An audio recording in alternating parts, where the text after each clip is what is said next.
नमाज कब्र में जब तुमसे सवाल किया जाएगा, पहला सवाल होगा तुमसे, 10 भाई इस सूरत के बारे में क्या कहता था बता।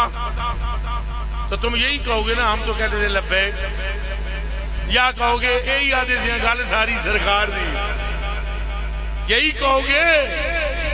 हाँ यही कहना, और यही कहना चाहिए। हजूर फरमाते हैं जब मेरे बारे में पूछा जाएगा मुझे पहचान नहीं सकेगा मगर मोमिन, मोमिन के सिवा मुझे कोई पहचान सकेगा। अच्छा एक गल का जवाब दियो सारे दे सारे, मोमिन ने तकिया भी नहीं होएगा हजूर ने, पहचान फिर भी जाएगा।